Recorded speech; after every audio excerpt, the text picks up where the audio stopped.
Bismillahirrahmanirrahim. Assalamualaikum warahmatullahi wabarakatuh.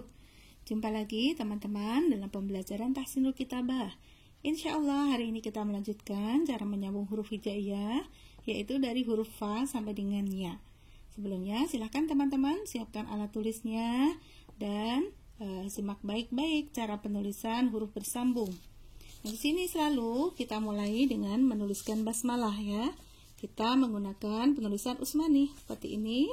Teman-teman tentu sudah hafal, sudah paham. Baik, langsung kita mulai ya.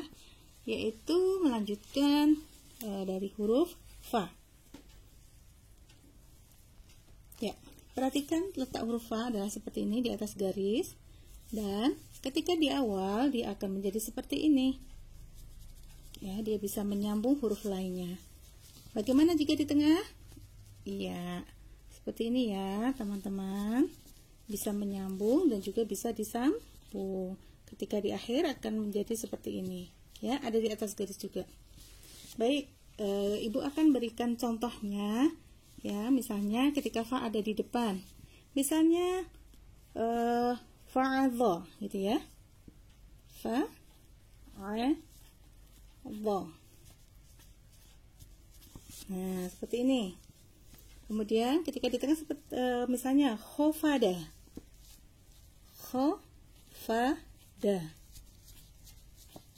ya, bentuknya masih sama ya seperti aslinya. Nah ketika di belakang misalnya suhufi, seperti ini, suhufi ya. Nah teman-teman bisa lihat. Oh ya. Baik teman-teman, sekarang kita lanjutkan ke huruf qaf ya. Perhatikan penulisan huruf qaf seperti ini. Ya, lengkungnya sedikit dikebawahkan. Ya, bagaimana ketika di depan? Sama halnya dengan huruf fa. Ya. Dia bisa menyambung dan bisa juga disambung. Ketika di tengah, anggaplah ini ada huruf lain, kemudian ini huruf qafnya. Nah, seperti ini. Bagaimana ketika di belakang? Maka akan kembali seperti bentuk aslinya ya, seperti ini. Nah untuk penulisan qaf karena sama dengan huruf fa, maka contohnya ibu lewat ya. Sekarang ke huruf kaf. Baik, huruf kaf letaknya di atas garis, bentuk seperti ini. Nah kemudian dikasih ada seperti hamzah kecil. Nah untuk huruf kaf teman-teman sudah mendapatkan penjelasan sebelumnya. Ada perubahan di awal ya, dari awal sudah berubah bentuknya menjadi bagaimana, menjadi seperti ini. Nah dan menyambung huruf lain. Bagaimana ketika ada di tengah? Ketika ada di tengah seperti ini ya. Nah bagaimana ketika di belakang? Ketika di belakang dia bentuknya tetap ya. Baik, sekarang huruf kaf ibu berikan contoh ya. Misalnya ketika huruf kaf disambung di depan, kutiba misalnya, tulisannya begini ya, kutiba. Kemudian di tengah sakata, sakata. Bagaimana ketika di belakang? Misalnya samaka ya, samaka. Nah seperti ini ya teman-teman ya, samaka. Nah setelah huruf kaf, huruf apa? Yaitu huruf lam. Yuk kita perhatikan cara menulisnya. Lam juga ada di atas garis, lengkungnya sedikit ke bawah kan. Naik lagi ya. Bagaimana ketika di depan? Depan akan menjadi seperti ini. Ya tetap ya. Di tengah pun juga sama, bentuknya tidak berubah, bisa menyambung, bisa disambung. Ketika di belakang juga kembali ke bentuk aslinya. Ya, untuk huruf lam, ibu ada contoh, misalnya ketika di depan libasa, ya. Seperti apa tulisannya? Libasa. Letak huruf harus selalu diperhatikan ya, teman-teman. Misalnya di tengah alima. Alima. Ketika di belakang misalnya fasola. Fasola. Nah, teman-teman, ada juga ya contoh nanti di huruf mim yang ibu sambungkan dengan huruf lam ya. Nah, sekarang kita lanjutkan ke huruf mimnya dulu. Nah, huruf mim bisa seperti ini atau seperti ini ya. Huruf mim ketika di depan maka bentuknya seperti ini. Ketika di tengah hampir sama, tidak berubah. Ketika di belakang seperti ini ya, kembali ke bentuk aslinya. Nah, ini ada contoh ya, misalnya di depan Maliki,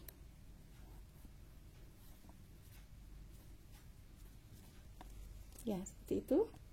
Ketika di tengah misalnya apa ya, Lamasa gitu ya, tulisannya bisa seperti ini, ditumpuk ya, atau bisa juga seperti ini ya. Ketika di belakang kita ambil contoh misalnya Sakoma ya, Sakoma. Nah, seperti itu teman-teman. Nah, setelah huruf mim ada huruf apa? Yaitu huruf nun. Nah, kita buat huruf nun ya, seperti ini. Ketika di depan bagaimana? Bentuknya tetap. Ketika di tengah juga tetap, bisa menyambung, bisa disambung. Ketika di belakang juga sama ya. Iya, seperti itu. Nah, nun bentuknya hampir sama dengan huruf ba, huruf ta ya, tidak atau mungkin ya bisa dikasih contoh saja ya. Misalnya di depan Nafisa, supaya teman-teman lebih paham ya. Nafisa. Ketika di tengah misalnya Fanada, Fanada. Di belakang Fatona misalnya ya. Nah, hati-hati dalam menuliskan huruf to ya. Buat lingkarannya dulu. Ya, selanjutnya adalah huruf waw. Perhatikan letak penulisannya seperti ini ya. Jangan di atas garis semua ya teman-teman, lengkung besarnya ke bawah.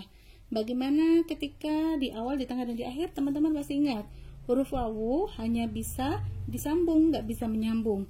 Jadi ketika di depan, otomatis dia akan sendiri. Huruf lainnya pisah ya, nggak boleh disambung karena nggak bisa menyambung huruf lainnya. Ketika di tengah, misalnya ini ada huruf lain. Nah, ini huruf waw. Dia bisa disambung huruf lain. Setelahnya maka hurufnya sendiri. Ketika di belakang, artinya dia disambung oleh huruf lainnya ya. Jadi bentuknya tetap. Baik, teman-teman, di sini ada contoh ya. Misalnya huruf waw ketika di depan, waladun misalnya. Ingat, wanya sendiri ya. Ya, dia tidak bisa menyambung, hanya bisa disambung, sehingga untuk ke kiri maka harus berjarak. Waladun. Ya, ketika di tengah misalnya sawala. Nah, dari kiri bisa dia disambung oleh huruf lainnya.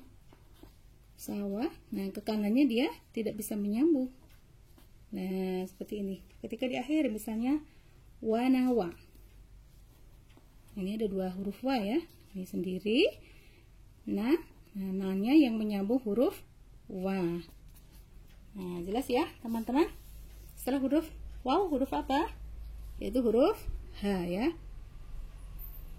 Ada di atas garis seperti ini. Perhatikan cara ibu tadi membuatnya ya, begini. Nah, ketika di awal bagaimana bentuknya huruf H? Tetap ya, seperti ini. Ketika di tengah dia berubah menjadi seperti ini. Nah, ketika di belakang dia bisa menjadi seperti ini atau bahkan seperti ini, hak bulat ya. Ini ketika dia disambung oleh huruf yang memang bisa menyambung. Kalau yang ini yang bentuknya bulat, dia akan tampil menjadi seperti ini ketika hurufnya itu sebelumnya adalah huruf yang tidak dapat menyambung ya. Nah, ibu kasih contoh ya supaya lebih paham.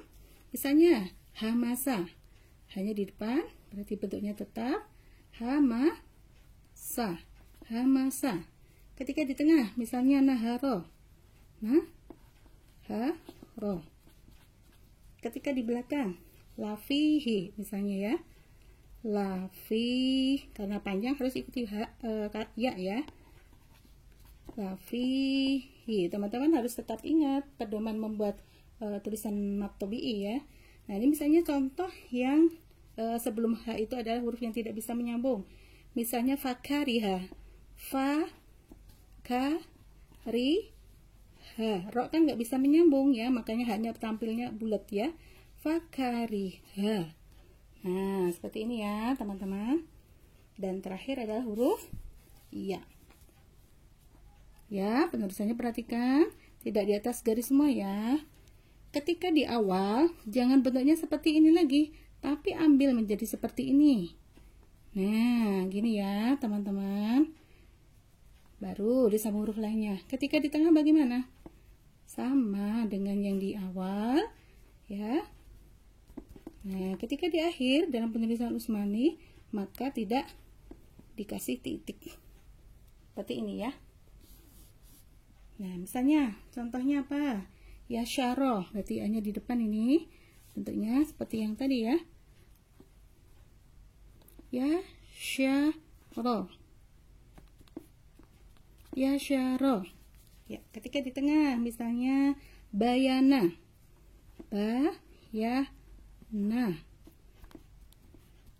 Bayana. Ketika di akhir misalnya bunaya. Bunaya.